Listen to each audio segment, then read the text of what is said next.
Good morning. My name is Cindy, and I will be your conference operator today.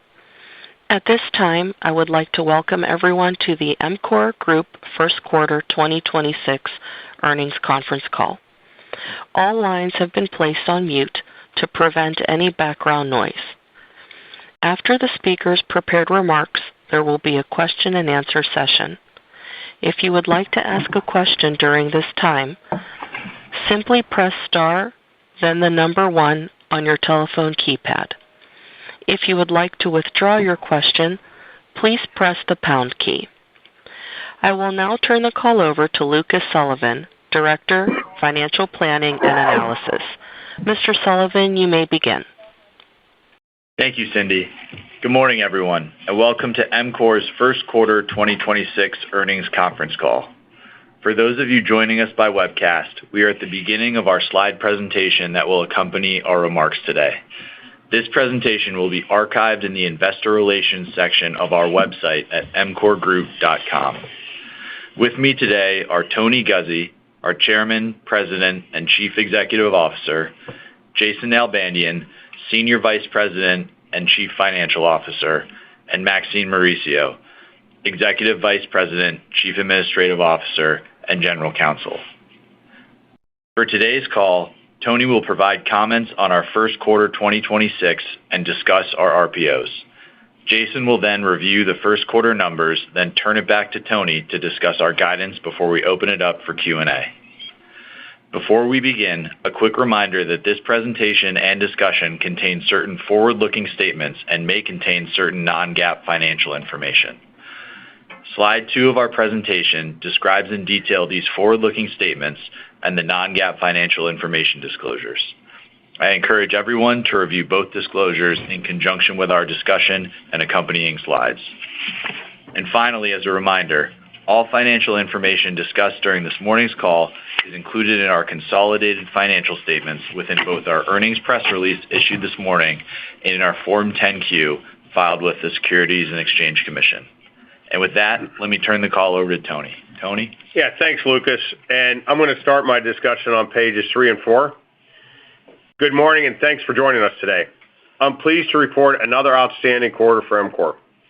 Our first quarter 2026 results demonstrate the sustained momentum we have built over many years, with strong execution across our business segments and continued growth in our core market sectors and geographies.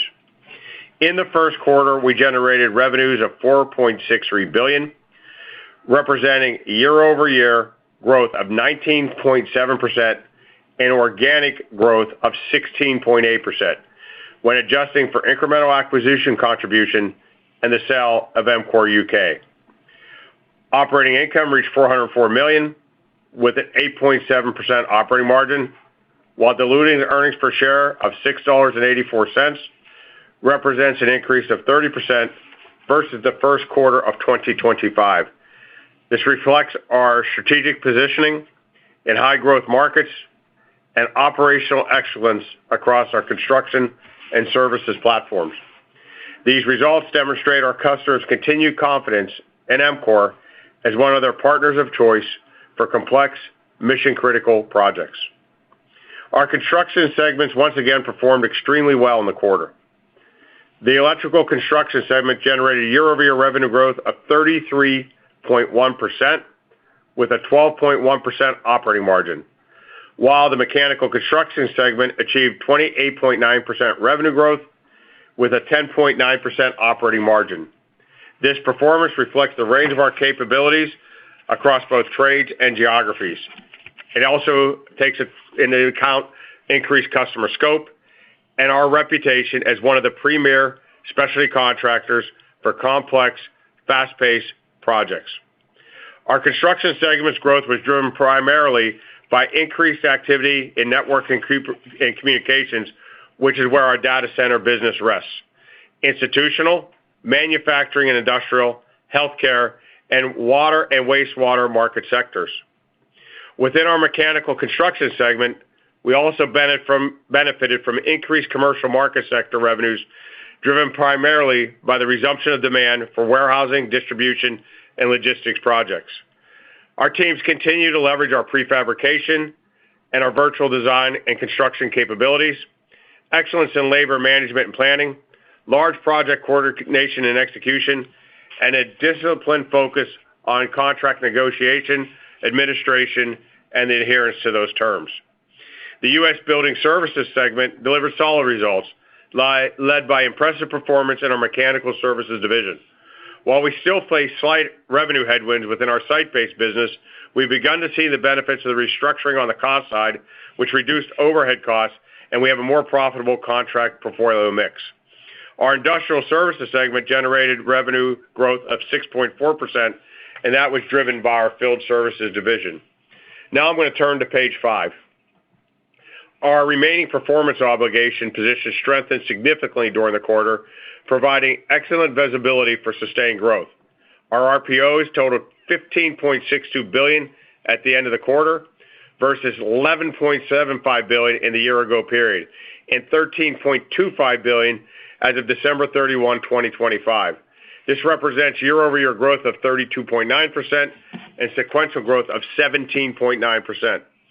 These diverse RPOs reflect continued strong demand across many market sectors, with particularly robust activity in network and communications or data centers, where we continue to expand our geographic footprint and scope of services to better serve our customers.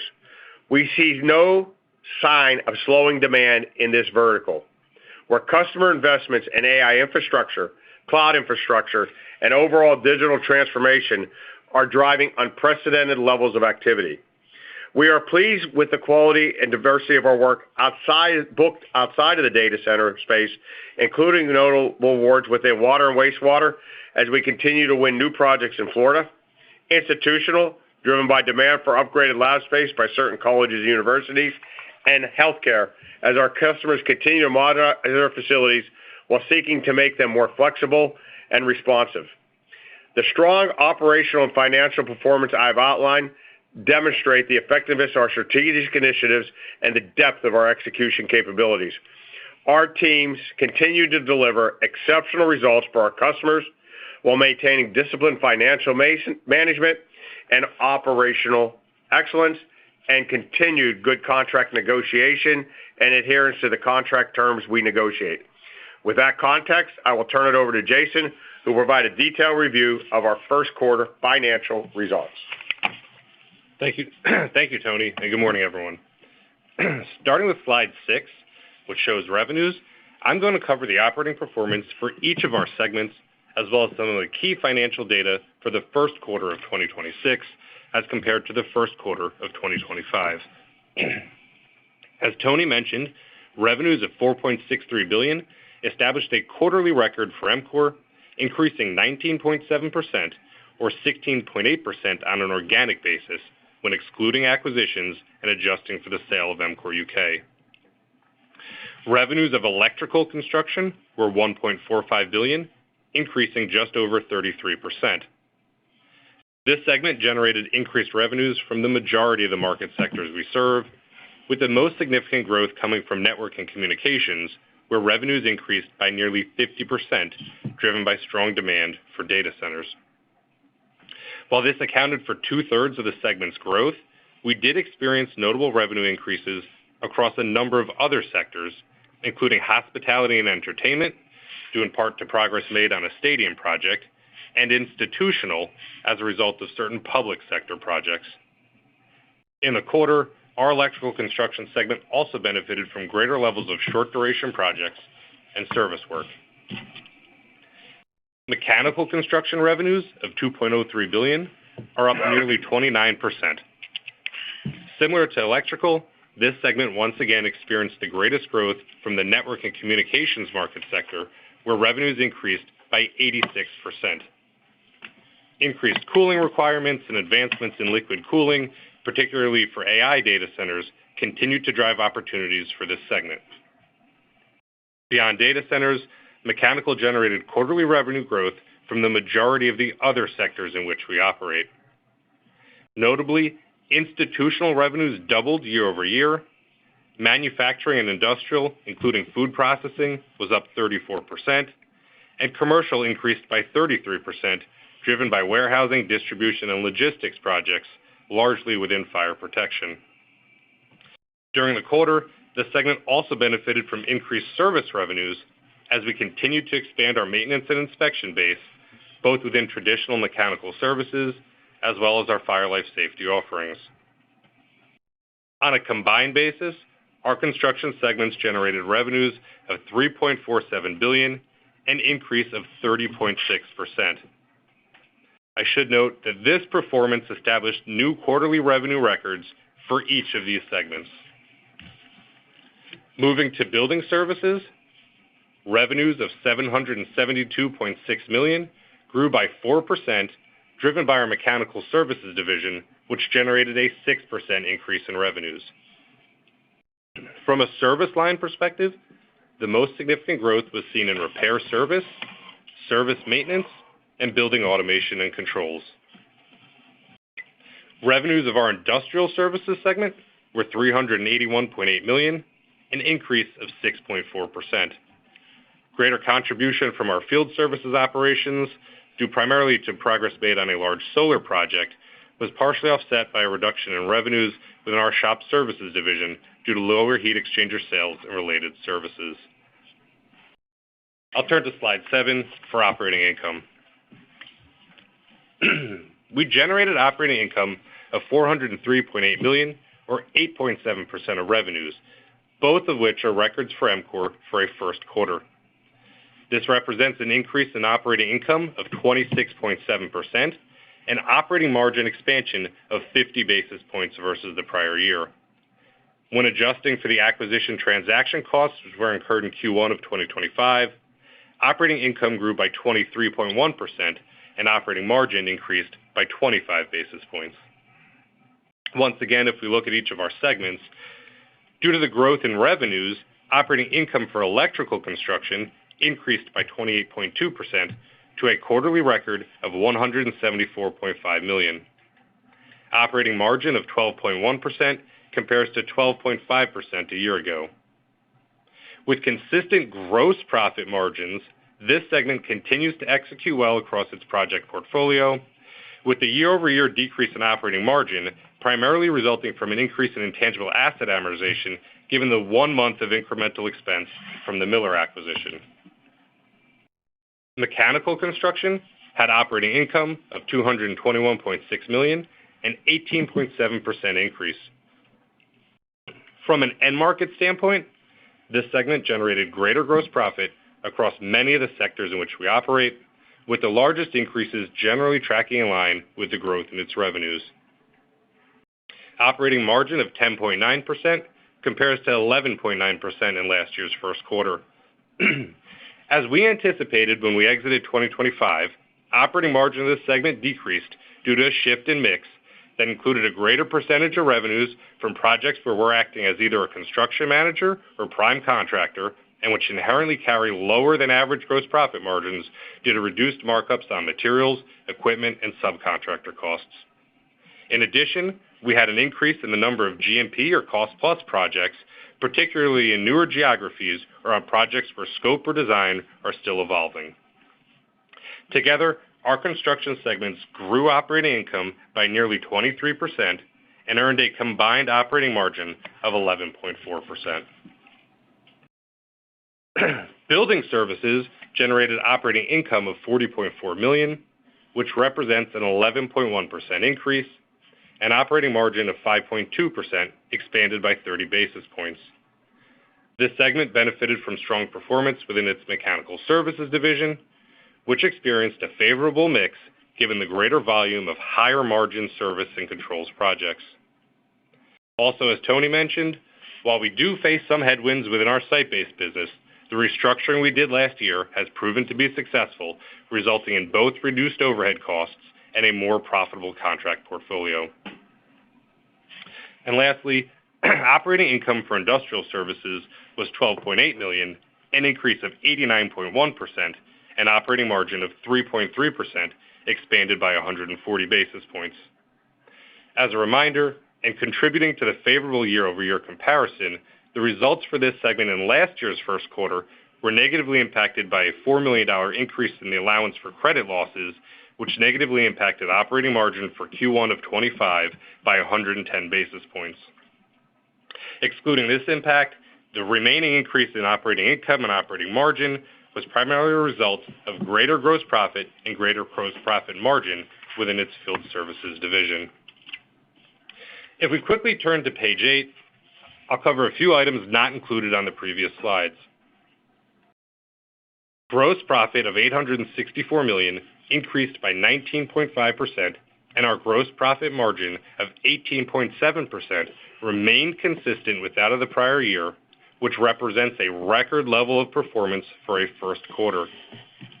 SG&A was $460.1 million, or 9.9% of revenues, compared to $404 million, or 10.4% of revenues a year ago. With the top-line growth we experienced during the quarter, we are pleased with the operating leverage we attained, as evidenced by the decrease in our SG&A margin. And finally, on this page, diluted earnings per share was $6.84, which represents an increase of 30%, or 26.4% when excluding the transaction costs in last year's first quarter. And finally, for me, let's turn to slide 9, which covers our balance sheet. Our balance sheet, including $916 million of cash on hand and $1.25 billion of working capital, remains strong and liquid and enables us to continue to fund organic growth, pursue strategic M&A, and return capital to shareholders. During the quarter, we returned $105 million of cash to our shareholders through stock repurchases and our quarterly dividend. Although not shown on this page, due to an increase in accounts receivable, given our strong organic revenue growth, and coupled with the payment of the prior year's incentive compensation awards, cash flows from operations in the first quarter were essentially neutral. However, for the full year, we remain confident in our ability to generate operating cash flow at least equivalent to net income, or up to 80 to 85% of operating income, consistent with previous years. With that, I'll turn the call back over to Tony. Yeah, thanks, Jason. And I'm going to be on pages 10 and 11. Given our strong start to the year and the strength of our remaining performance obligations, we are raising our full year 2026 guidance. We are increasing our revenue and diluted earnings per share guidance to a range that reflects our confidence in the sustained operational excellence that we have exhibited and strong market momentum. Such guidance reflects the demand that we are seeing and our success in winning and executing large-scale projects across many geographies and market sectors. We now expect to earn revenues of between $18.5 and $19.25 billion, and diluted earnings per share of between $28.25 and $29.75. As a reminder, EMCOR's business is characterized by project cycles and timing that can create quarterly variability.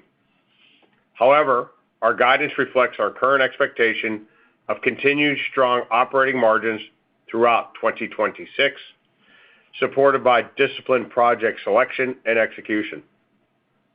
We are focused on maintaining pricing discipline while delivering exceptional value to our customers. Our sustained success is built on focused execution across a number of key priorities that differentiate EMCOR and position us for continued growth. I'm now going to highlight 4 of them. The first one is our training, peer learning, and our productivity initiatives. We continue to leverage our training programs, our virtual design and construction capabilities, and prefabrication facilities and capabilities, and advanced project planning and delivery methodologies.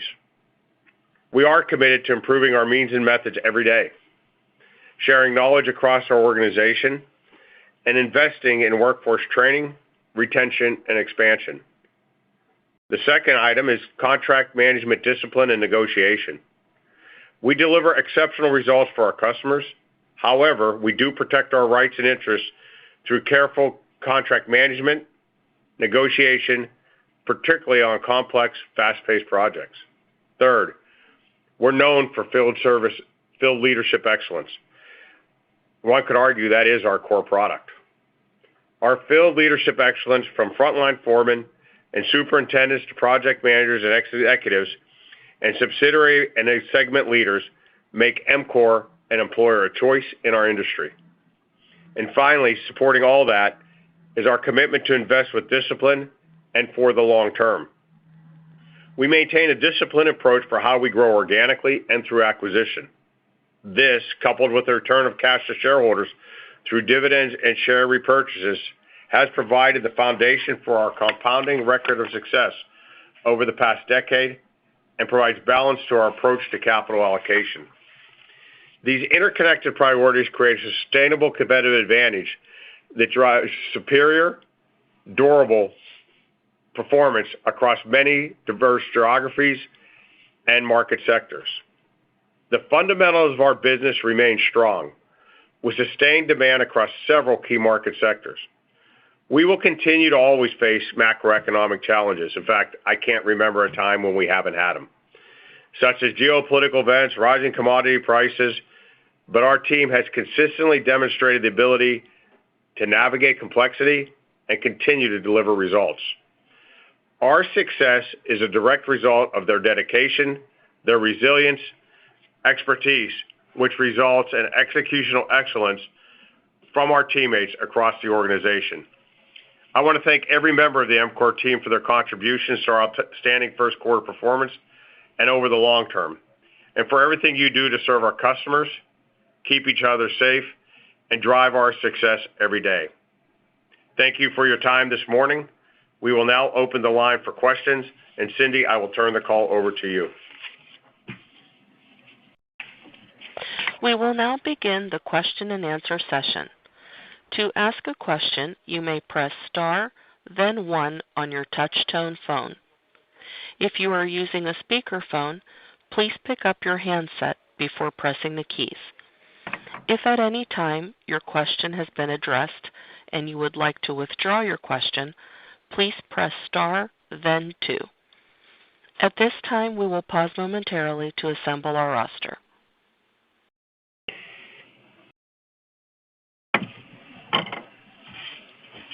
Our first question comes from Adam Thalhimer of Thompson Davis. Go ahead, please. Hey, good morning, guys. Congrats on the strong Q1 and the record orders. I guess I wanted to start on the book-to-bill and orders. I mean, I think at 1.5 times that was a record book-to-bill for you guys. And Tony, you broadly talked about the pipeline, but I'm just curious if you can give more detail on the pipeline and what the expectation should be for orders for the rest of the year. Well, I think I go back to something I said in our book, right? You know, orders come when they come, projects come when they come. There's variability quarter to quarter, both on bookings and when projects start, when they close, and what the pace of contracts are. So I'm not going to tell you what I see for orders for the rest of the year, other than to say this: we continue to see, and I said it in my script, we continue to see no slowing of demand, especially in data centers, and really across other key market sectors. I don't think we're surprised by the demand we're seeing in water and wastewater in Florida, and we're winning a little more maybe than we thought we would. I don't think we're surprised by the continued demand over multi-years in healthcare. We continue to see a strong manufacturing and industrial business. I mean, projects can come in there a little lumpy, and then they can also come in smaller task orders thereafter. I think the market that surprised us the most over the last 6 to 9 months, or 2 to 3 quarters, has been the institutional market. That has shown more resiliency than we would have thought. But I think that's a result of the market positioning we have in some key markets with some universities that are spending money. I also think that we weren't surprised by the resumption in warehousing and logistics and the transportation network work that we're seeing, and return in the commercial market sector of that, because we could foresee that based on the customer spending patterns.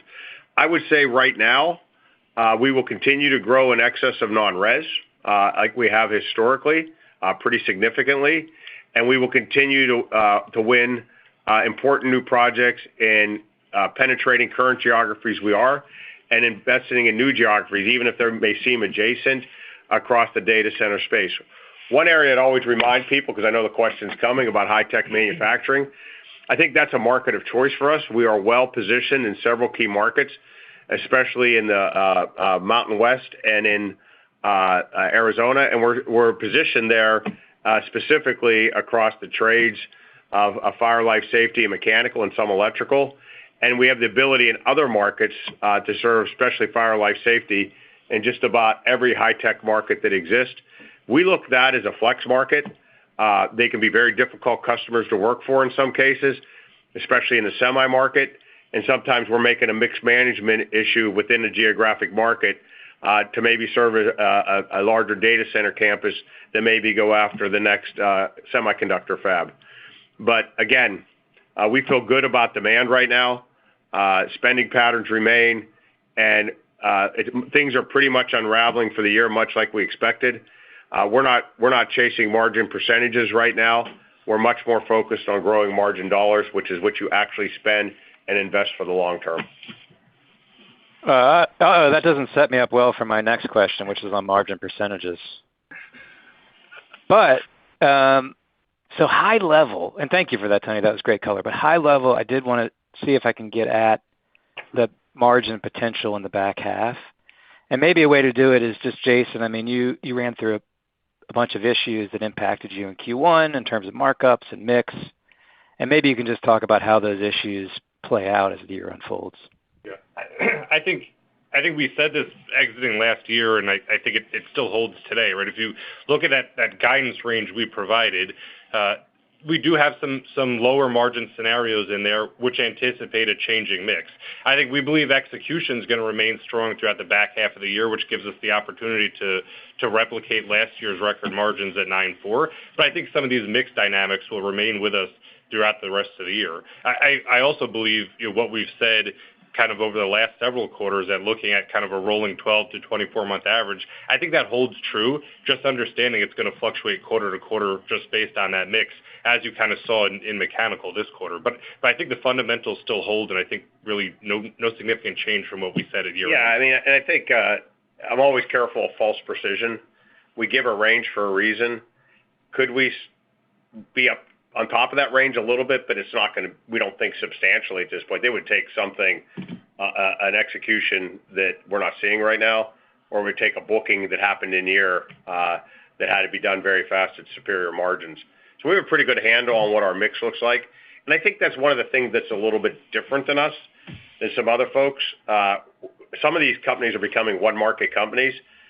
We are diverse by nature because of the geographies we serve and some of the companies we have that are earning very good returns that have nothing to do with data centers. And do we do a little better in the data center market? We do on a margin percentage, but we should. These are fast-paced jobs. They require a very strong dedication of some of our resources. And look, they come with risk, right? I mean, at the end of the day, we're always balancing contract risk versus execution versus type. And sometimes that leads us to take a contract structure that may have inherently lower gross margins, but on a risk-adjusted basis. And then it could lead to follow-on work that comes in a fixed price way, which will then allow us the opportunity to grow margins over time.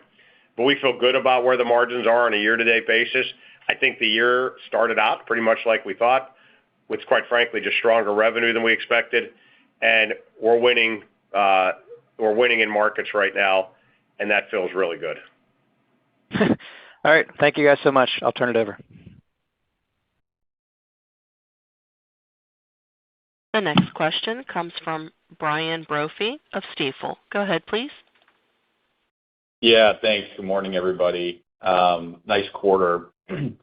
Tony, you touched on my question at the end of your last answer in terms of potentially shifting some of this mix away from GMP to cost plus, GMP and cost plus to fixed price over time. I guess, help me understand, is that kind of a deliberate decision on your guys' part to start off with maybe some lower risk structures in these new geographies? And I guess, what's the needle mover? What needs to happen for you guys to potentially move these to more fixed price and increase the opportunity for higher margin over time? Is it just you guys need to get comfortable in the new geography, or is there something else? No, look, first of all, it's not only our decision, right? Some of our customers prefer to operate in a GMP mode because they anticipate they're going to have a fair number of change orders and they want to get started on the job. So it's not only our decision. When it is our decision, I think you outlined it right. We have to get comfortable that we know the pace of build and the cost. I mean, I'll just remind folks of last year, right? We had I hate to always bring up bad news, but this is why how we have to think about the business we're in. We were in a market that checked 3 of the 4 blocks, other than it was relatively new for the size we were trying to build. And at the end of the day, we took it fixed price. We didn't get the acceleration change order quite what we thought we should price it right, and therefore we ate it. So that didn't make us shy away from fixed price work, but it shows you when you don't get it right, you own it. And so contract structure is not only our decision, it also comes from our owner.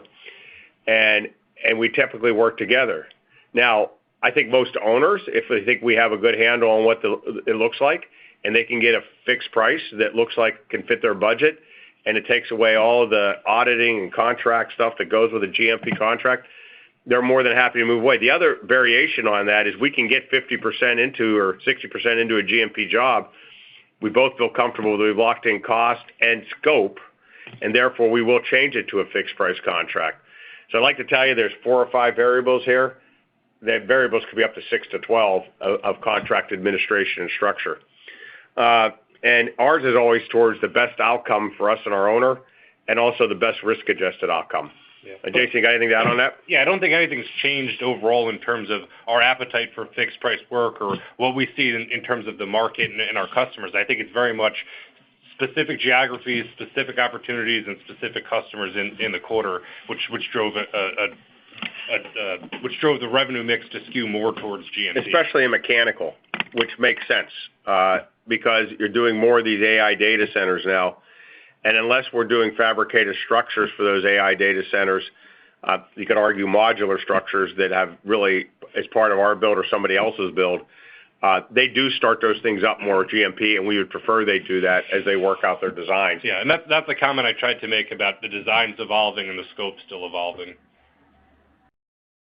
Understood. That's very helpful. And then just as a follow-up, any update on access to craft labor tightness, any notable changes you guys have seen there over the last few months? No notable changes. We're continuing to recruit heavily with the unions, especially in the Southeast, Texas, Oklahoma, through the Midwest. We're working in a very cooperative fashion. One of the things that have benefited us is some of the programs, and that's one of the appeals of Miller.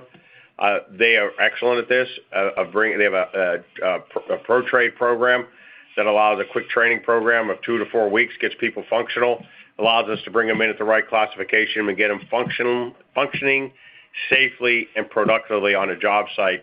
And that's something we're continuing to expand and grow across other EMCOR subsidiaries to grow our craft labor force.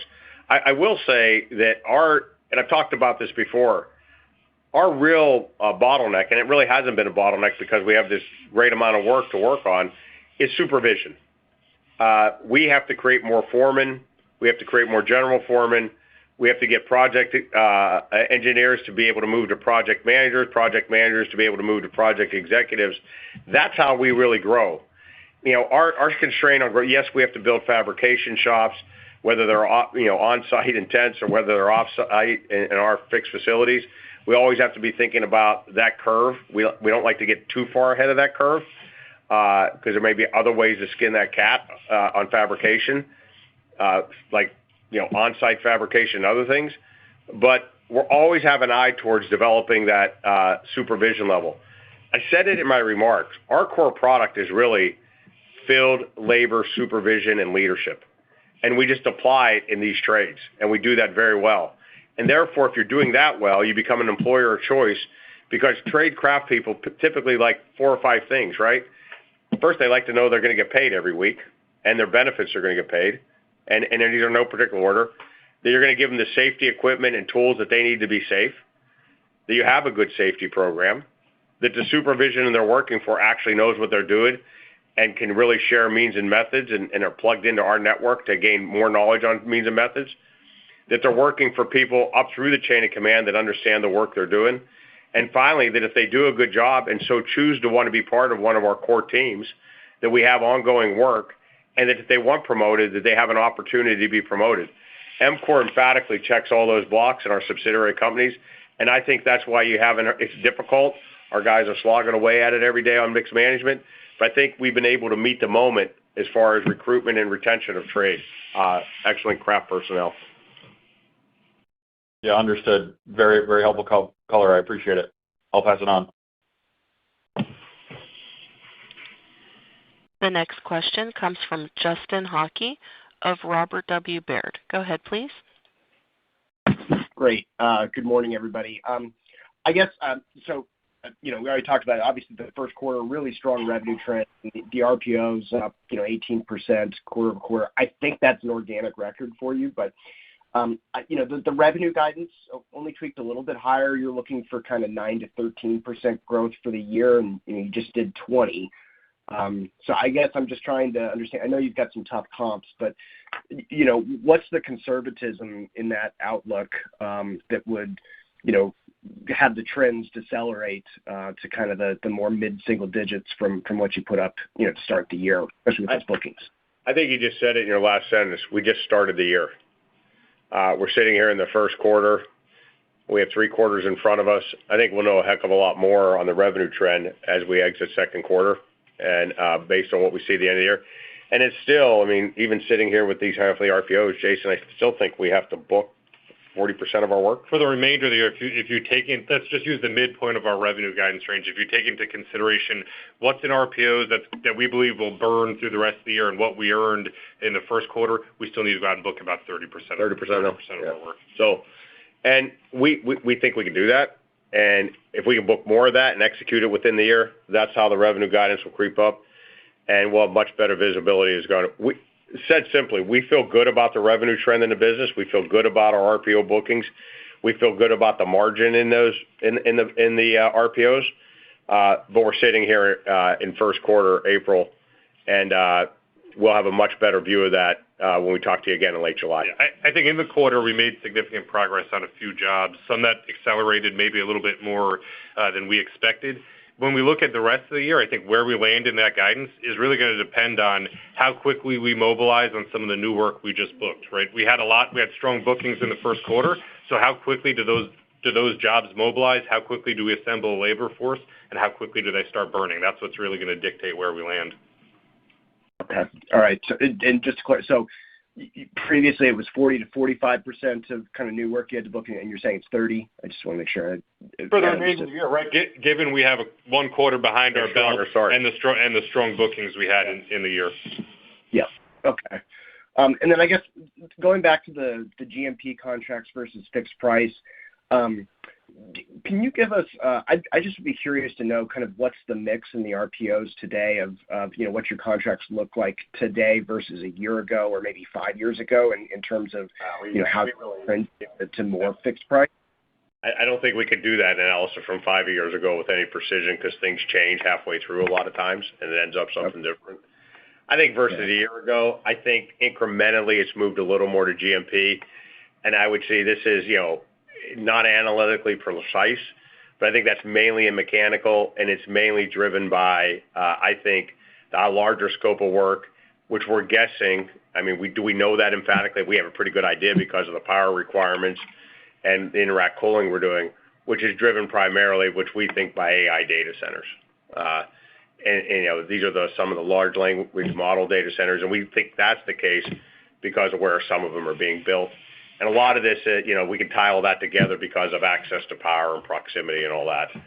So I think that's really the difference. Where that will land later, we'll see. And not all GMP contracts are built the same way. But at the end of the day, there has been a little bit of a mix shift to there. And it only takes a couple points to change 10 bips or 15 or 20 bips of margin. I would offer, though, that we wouldn't take these things if we weren't driving more margin dollars by doing it. Correct. Versus other opportunities. Yeah. Okay. All right. That's helpful. That's it from me. Thank you. Thank you. The next question comes from Avi Jaroslawicz from UBS. Go ahead, please. Hey, good morning, guys. Thanks for taking the question. Sure. So just want to discuss this acceleration in organic growth that we saw here in Q1. Sounds like some of it was due to increased mix of prime contracting, pass-through revenues that you called out. Just when we think of that relative to the high single-digit to low double-digit organic growth that you've discussed previously within the construction business, is that kind of upper single to low double-digit framing around your self-perform work, or was that including the prime contracting? It was all in. Yeah, it was all in. It was all in. I mean, I think, the preponderance of what we do is self-perform, but there's two places where it's more pass-through. One is, I wouldn't even call it pass-through. We don't pass anything through without a markup in the construction business, but it'd be primarily in our water and wastewater business, which we have a great team executing very well down in Florida. And it would be in the one thing we do at EMCOR on an EPC basis at scale. Yes, we do chiller plants that way. We do other things. But the one place we do it at scale is in the food processing business. It's a very good business. It's a multi-trade package. But we have more of that revenue passing through right now in our manufacturing and industrial market sector. And that comes at a little lower overall margin. But if you look at it on a return on capital basis, it's very, very good work. And, when we look at projects, Avi, we look at it both ways. We look at a project like that as almost the same way we look at an acquisition. What's the cash flows look on that project versus what we've invested to do it? What does it allow us to do further with the customer, both from an aftermarket basis and also follow-on work? We have customers that we've been on site doing large projects every 3 to 5 years. We maintain continuous presence at those sites, doing small fixed price projects and maintenance projects. You want to say for nothing's ever forever, but we've been there 20 years almost now. So, that's a part of the business. Those are the two places where that pass-through revenue is the most significant.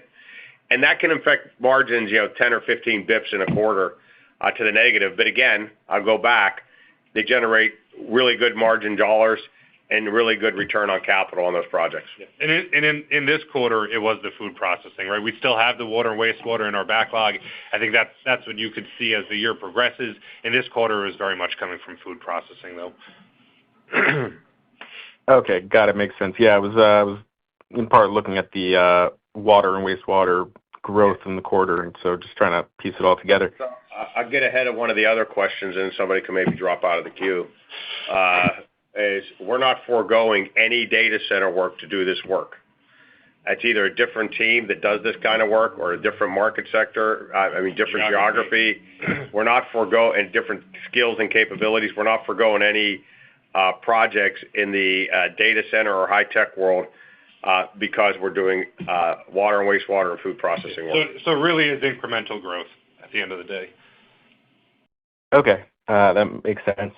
And then just also when we last spoke, I think you framed productivity and pricing together contributing about 5 percentage points to construction revenue growth this year. What do you have embedded for that in the updated guidance? Is it still about 5% or has that ticked up? I think the way we termed it is less than half, right, at the lower end. So about 30 to 40% of our growth comes from pricing and productivity. But then you have to tie that also into mix, right, Jason, to get to that answer.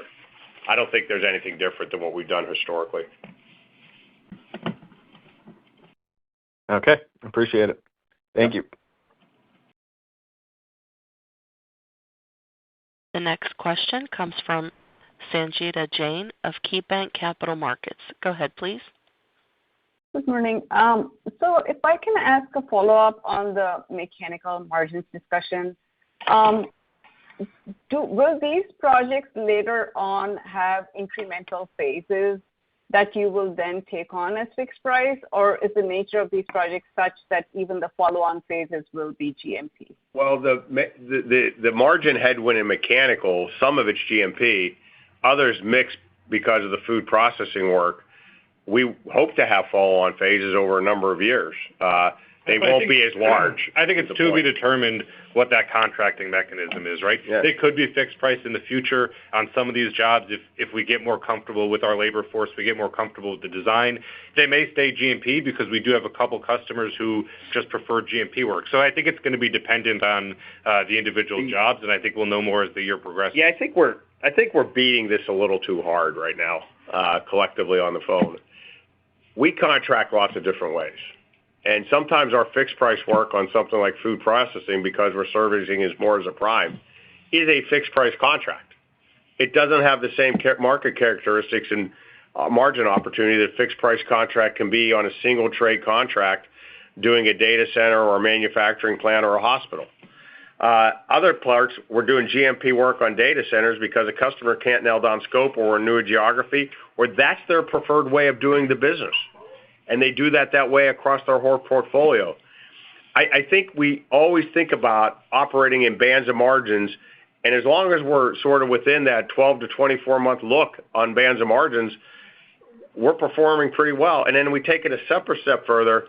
At the part we're in a business, I think anybody that knows us, EMCOR is a return on invested capital type mentality.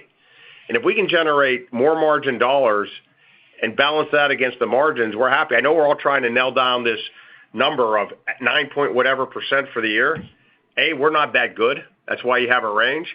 And B, we have 12,000 projects going on right now of all kind of different contract structures. Is it a little bit on incremental towards GMP? I look at that as a positive because maybe we took some risks off the table where we shouldn't have been taking the risk on a fixed price contract, and allows us to penetrate a customer further. So I think we're trying to put too fine a point on something that you can't put a fine point on. Yeah, and I just go back to those 12 to 24-month averages to Tony's point. If you look at mechanical prior to this quarter and you look at those 8 quarters, margin for mechanical was as low as 10.6 and as high as 13.6. So we're still right, we're bouncing around those 8-quarter averages. And so I don't see anything here that's fundamentally different. Yeah, we grew mechanical operating income 18.7%, and we grew electrical operating income 28.2%. I'd say on any given day, sign me up for that. Understood. That's very helpful. Can I follow up on the 1.5 book-to-bill? And can you give us a little bit of a look as to, are you being able to book longer dated backlog? I know that the space has traditionally been more of a booking, a short-term booking cadence business, but can you tell us if some of these large projects give you a longer look into your performance maybe next year, next year?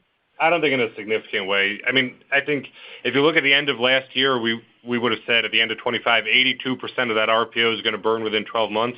Where we sit today, we say 78% is going to burn within 12 months. So a little bit longer, a little bit more extending beyond the 12 months, but not in a significant way. If you look at our total RPO, I'd be surprised if $6 to $6.5 billion goes even into 27. Right. And that'll increase as the year goes on. Yeah, of course. Got it. Thank you very much. Yeah, thank you.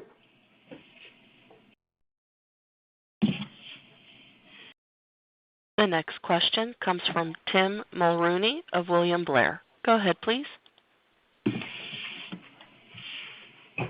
Tony, Jason, thanks for taking my questions. Just a couple quick ones here. So I heard you say that productivity and pricing is contributing, I don't know, which said like 30-40% of total growth this year. And you're growing, call it 10 to 12% organically, right, if you exclude contribution from acquisitions. So this implies pricing is maybe adding 3 to 4 points to growth, which I'm just wanting to confirm is directionally correct. And the reason I want to is because that surprises me a little bit. Like, we're hearing about pricing being very strong, particularly around AI infrastructure, where you, EMCOR, are critical to the whole process. Like, but you're not the largest cost bucket for a long shot. So it seems to me that pricing would be a lot higher than 3 to 4 points, but maybe I'm missing something. I think in general, when contractors talk about strong pricing, a lot of times they got to execute the work. And so we're saying our expectation going into the year on pricing is we're working with really smart customers. We never assume our customers don't have alternatives. I've never assumed that any time in my career. And that we want to be with these contractors, these customers long term. I think when you look at our gross margins and you look at our execution over a long period of time and our ability to retain customers and then at times we replace other contractors on sites when I don't remember us ever being replaced on a site.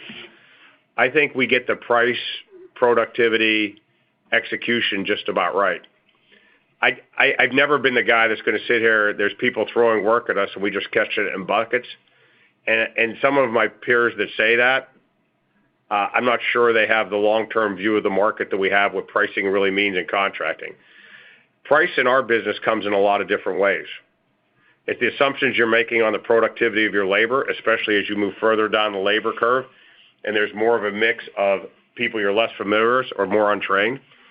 Pricing also can cover what you expect on unforeseen job conditions. You don't get in an adversarial relationship with customers you're going to work with a long time if there's small changes on a job. So maybe you're giving up some of that in the execution of the job to retain the customer. I think the pricing environment's good, and I think we're almost getting paid for what we're worth. But I would take probably better contract terms, better change order administration, and give up some price any day as you execute these large, fast-paced jobs for what are some of the most sophisticated customers in the world. Jason, you have something to add on that? No, I just think when you look at the number of jobs we're executing today versus the number of jobs a year ago, and you kind of back into the growth rate in jobs or even average contract values, I think it supports what we're saying, which is that really volume, demand, and productivity are the core drivers of our revenue growth. Okay, that's very clear. Thank you.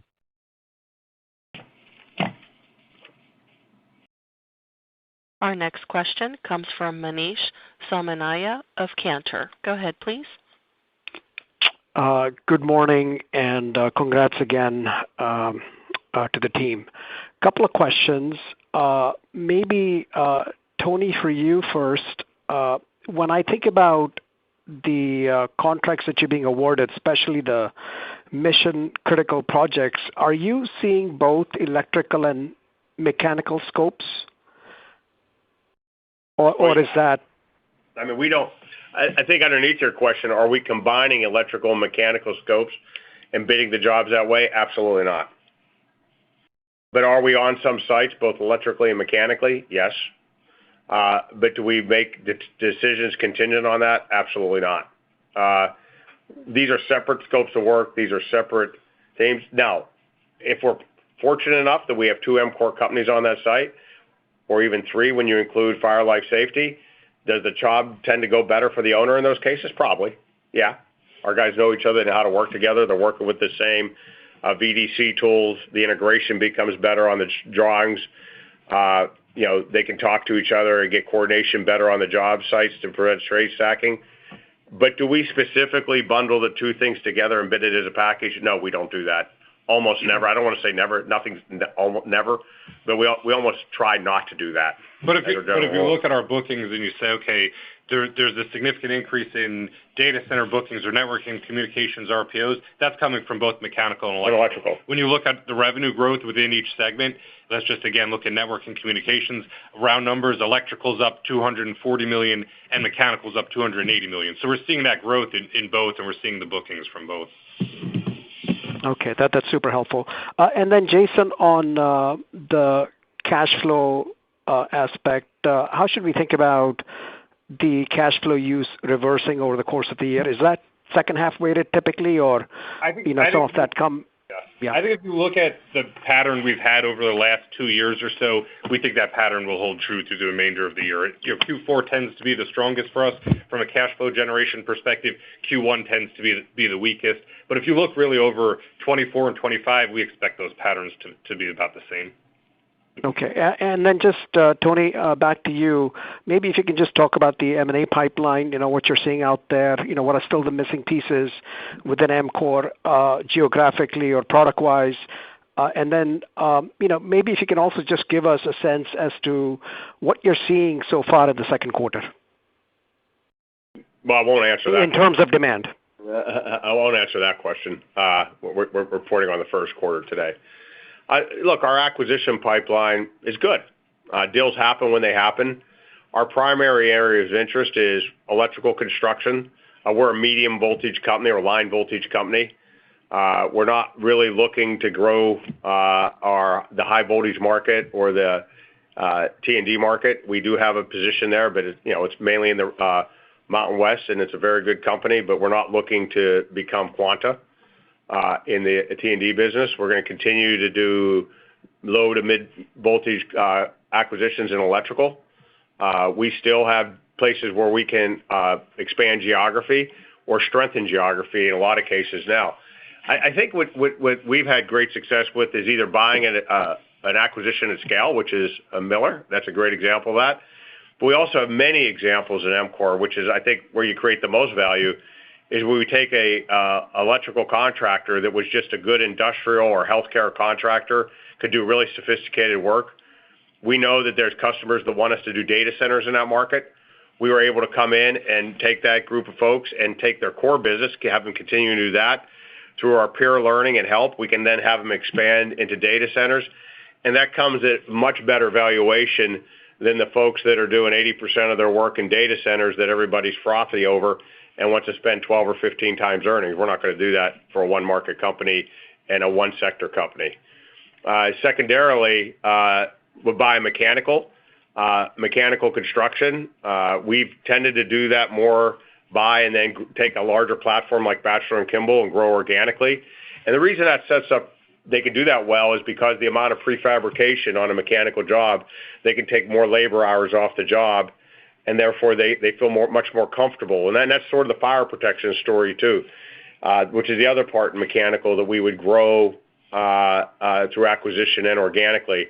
And with the fire protection, we're both growing the construction capability and the aftermarket capability.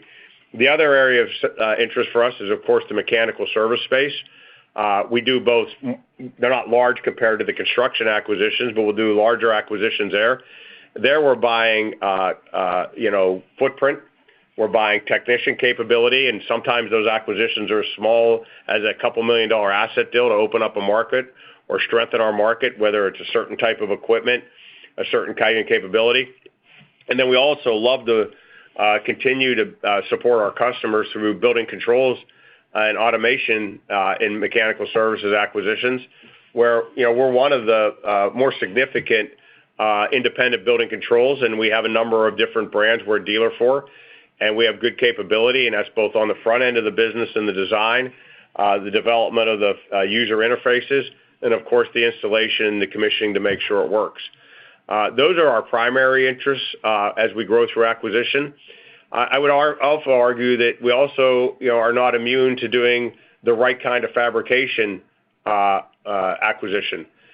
We haven't done a lot of that to date, but we would do that if we thought we could add. We have ongoing work that we could take some of that capacity and then also kit up, or some call it modular, more than we're doing today. It's not something we've done, but it's something we look at all the time. Jason, I miss anything? I think that's a good summary. Yes, indeed. Well, thank you so much, guys, and best of luck. Thank you. Thank you. Our next question comes from Adam Bubis of Goldman Sachs. Go ahead, please. Hi, good morning. This is Anuj on behalf of Adam. Wanted to understand what is your prefabrication capacity today and how much capacity do you plan to add this year? And additionally, if you can discuss the puts and takes of internalizing fabrication versus leveraging fabrication for third-party sales. Look, I think the best way to think about how we think about it is to look at our CapEx spending.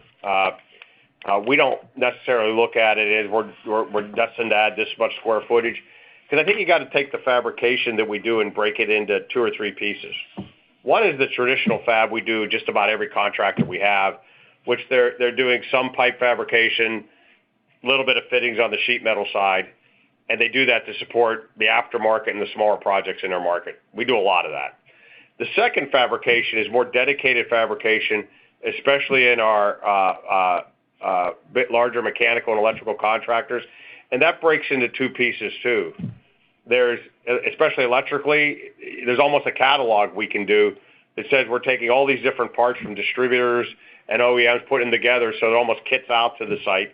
And then there's job specific where we're making conduit racks and different bends that we're doing specific to that job. that looks more like what we do in the mechanical side, where there we can have pretty significant pipe shops, pipe rack shops that do a variety of sizes, from small bore to large bore. And then we also have sheet metal shops where we're hoping to generate off those coil lines somewhere between 800,000 and 1.2 million pounds a year. Now, again, and then there's the third part of that is part of that fabrication, if we can do on job site in a tent and bring equipment in and not have to move it as much, we do that too. So we're much more adaptable maybe than some others at fabrication. And I think that distinguishes us from other people is, for the most part, you never say everything's every, but for the most part, EMCOR is fabricating for EMCOR and doing it as part of our job design. We do have cases where people want us to build that other people installed, but that's a small minority of our fabrication versus others. And I think part of that is because we tend to have our trades focus on it. We're not a multi-craft workforce, maybe like a non-union workforce can be in some markets. Hence my discussion about if we did fabrication and looked at it that way, that would be a fabricator would buy that we think we could bring more value to by looking at more multi-trade work. Jason? I would just say if you look, Tony made the point about our CapEx over the last several years, and we've said it before, if you take even just a 3-year look, our CapEx, if you're looking at a CAGR, is growing twice what our revenue is, and that's those investments we're making in prefab. If you look at 26, I think we'll spend somewhere between 115 and 125 million on CapEx, and I think a significant part of that will be fitting out fabrication facilities or upgrading the ones we have today. Thank you. That helps. And just one more follow-up. So demand remains particularly in your data center business. So what, if anything, sets the ceiling on level of growth you can achieve from a capacity standpoint? Is it labor, equipment procurement, etc.? Well, it's emphatically not equipment procurement, because on data centers, most of the major equipment is being bought by the owners or the owners through the GCs because they're deciding what sites they want to do it. So we really have nothing to do with what they're doing on the major end product equipment in data centers. In small cases, we still do, but for the most part, the owner's buying the equipment. I think I've addressed where the bottleneck could be. We've been great at producing leaders. Our bottleneck is field leadership, and it gets to the frontline leaders, foremen, general foremen, and project managers and project executives. No one can grow, without that constraint. We feel pretty good about our growth targets we have out there. We wouldn't have taken the work. And so therefore, we feel pretty good that in this quarter, that year over year, it's up plus 30%, up plus 17% sequentially. We feel we can fill the teams either through increased scope or the teams that we've built to service that demand. And, and the law of large numbers eventually tells you that your growth rate's going to slow, but the dollars stay up. And I'd say the same thing about, that's my whole margin point. We're in the search for margin dollars right now, more than margin percentages. Thanks. That helps. I'll pass it on. All right. That it? All right. Thank you all. We'll see you again at the end of July. And thanks for your interest in